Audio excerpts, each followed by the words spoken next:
Welcome to today's video. We are going to be going over a pixie cut, a pink pixie actually.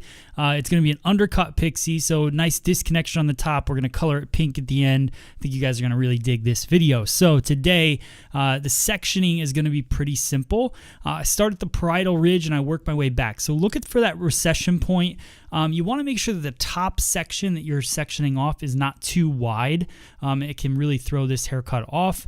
Also, you're trying to make some texture live on top of the head. If you go too far down on the parietal ridge, then hair will start hanging over in the final look. So a nice rectangular shape goes right down to the middle of the crown area, and we section off that top. Now I'm using the Paul Mitchell Pro Tools Express Ion Dry. It's the Turbo Light dryer. So it's a brand new dryer from Paul Mitchell. I'm going to use this to blow dry the bottom portion of the head. So after you shampoo, I always like when I go in with my clippers not to go in with the wet hair.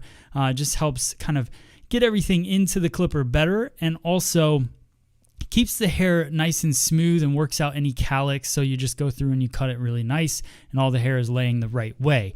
So I'm using my Andis cordless clipper, and I'm also using a 2-guard to start out, and that's really just to remove the bulk. It's also really where I want the hair to end at about the parietal ridge. So I start by just taking out all that bulk.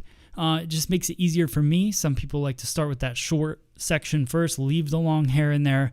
I like to get most of it out of the way, especially if I'm going to cut the whole thing at a 2 level anyways. So I work my way through, working the clipper back and forth.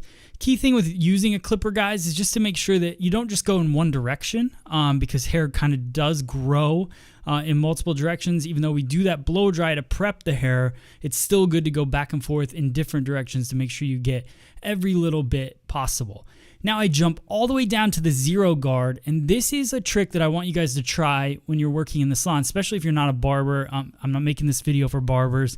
If you are a hairdresser and you're not used to using clippers, going in using your highest clipper first, take the bulk out, then go in with your lowest clipper and draw your line around the head shape. This is something I've really been working on. I have had some barber friends come in and film some videos, so I learned some things. I really like working with my lower guard all the way, creating that line and really just drawing an outline of where I want the shadowing to be in the haircut. So we're going to do a lower fade, so I want the weight to kind of come down just at that occipital bone area, and then I clean the rest off at a 0-guard. Now this is Mary. I've done multiple cuts on Mary. You guys have watched them on YouTube for sure. She really wanted to go nice and short, showed me this really short haircut. So I thought it was really cool being able to go in and try out those fading techniques. So now I jump to a 1-guard, and that 1-guard is going to be fully open. So you'll still see a line following the ridge of the head, but you notice that line really hugs the head shape, and that's what you want, because you want to really accent what her head shape is. So I work my way through there, 1-guard fully open. You'll still see that line because we're going from a 0-guard to a 1-guard open. So there is going to be a little bit of shadowing in there. So I work my way through. Then I'm going to go in with my YS Park barbering comb. This is available on Free Salon Education. I believe it's the 2... Actually, I don't remember the number. But just look up barbering combs on Free Salon Education. You can see this one on there. I use this for my clipper over comb, so I completely close the blade on the clipper, and I go through and I just take away some of that shadowing with that. That's my personal preference. You could do it with a guard as well. So now, cleaning it up. I got this, picked this up at the last hair show I was at in Philadelphia, at the Andis booth. So I paid my own money for it. But I do really like this trimmer. So I like it. I like a T-trimmer for all the detail work. It cuts really nice. It's got lots of power, and it's cordless. I like working with cordless tools. So now I wet down the top of the head. This is where the haircut, to me, gets interesting, right? So, and this is where I think a lot of people have challenges. We're going to make a lot of movements on the top of the head. So really make sure you stay focused. Don't worry about pausing it, rewinding it, and really watching the sectioning that I'm taking. So this first section that I take it right at the crown, and then I comb everything down. This is really where that cowlick area is, and what I wanted to do is create a line. Now I'm trying to get a little more creative with this cut. So what I'm going to do is create a stationary guide. The haircut's going to flow to the right-hand side. So I'm taking diagonal forward partings and I'm over directing them to that stationary guide. And what that's going to do is but push more length towards the right ear, right? So you'll start to see that line kind of unfolding. So I just keep taking diagonal forward partings, bringing them over and cutting it in my fingers, palm to palm.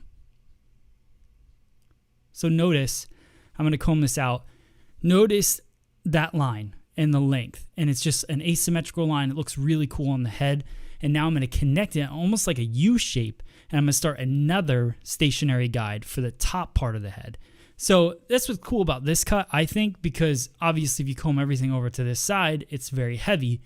But what I'm doing is I'm removing a ton of weight from the very back portion of the head, and I'm pushing all the weight to the front. So what that's going to do is give me more hair to play with in the dry cut portion, and also remove that bulk from the back of the head. Also, I should mention the scissor that I'm using is my new scissor that just came out. It's available on freesaloneducation.com. So if you're looking for a new scissor, it was manufactured in Japan by hand by Mizutani. I'm really proud of this scissor. I was involved in the entire design of the scissor. So it's every spec that I love, how it fits in my hand and everything. So I know you guys will like it as well. A lot of thought went into this scissor. All right, and just finishing up, everything still keeps coming over to that stationary guide, and now you can see that weight buildup. That's not an attractive look, but that's not how she's going to wear it. She's going to wear it off to the complete other side, so that's where that weight will go away. Now, I'm going to connect this line all the way down to the front forehead area. So I just comb everything over, and I keep bringing it over to me until I run out of hair so that there's no hair that will reach to this side. Now, doing this, if you think about it, I'm cutting it horizontally, so I'm really focused on that shape and how the angle is going to go from a horizontal line aspect. But when you look at this shape, if I would take the same exact thing vertically, it would be a very collapsed shape when it goes to fall to the other side, if that makes sense. So we're really collapsing the left-hand side of the head and pushing all that weight to the right-hand side of the head. So now I continue that line all the way across, over directing everything back and just connecting it together. And then from there, I've got my guide. And now we're working with the heavy part of the head. So that's why I say that this is interesting, because a lot of people just cut their line, then go into a ton of texturizing techniques, take out the bulk, but nothing really has a rhyme or reason to it. The reason I'm now elevating the hair is because this is the heavy side of the head. So I want to elevate it. I switched to a point cutting technique instead of blunt cutting because I want to add more texture and take out some more weight on the lines that I'm creating, and I'm over directing everything back. So I do that, I blow it dry, and then what I'm going to do is go in and color it, and then when I rinse out the color and I blow it dry one more time, then we'll go in and do our dry cutting technique. So we're using Paul Mitchell Pop XG. It's a fantasy color. I mixed pink and red and hot pink, and like I mixed tons of peach all together. We wanted to make a pink color that just was a little earthier looking. So it wasn't just like a really bright fantasy color. It was a little bit softer. So I think you guys will like the end result. So I just paint that on. That's fully scalp to ends, just painting it over the fact that she's already got blonde hair. So you want to make sure if you're going to do color like this, especially lighter pastel-y kind of colors on your guests, make sure that they're nice and light. They got to be at least a level 9 to really get the right effect. So Mary, we've been bleaching her hair for quite a while. She wanted to try something new, so the pink was kind of a nice fit. It also will fade out, so then it will fade out and also tone her hair, so you'll see. But check out that the kind of smokiness to it. I really love the movement and everything. And now I go and do some dry cutting techniques. Started out with point cutting because I really wanted to break up the lines that we created on the top. So we did some pretty blunt lines, over directing everything back to that stationary guide. So what point cutting does is just goes in and softens those lines. And then I go right across just above parietal ridge and I pull some of the hair down. This is hair that probably is going to fall off to the side, let's just say.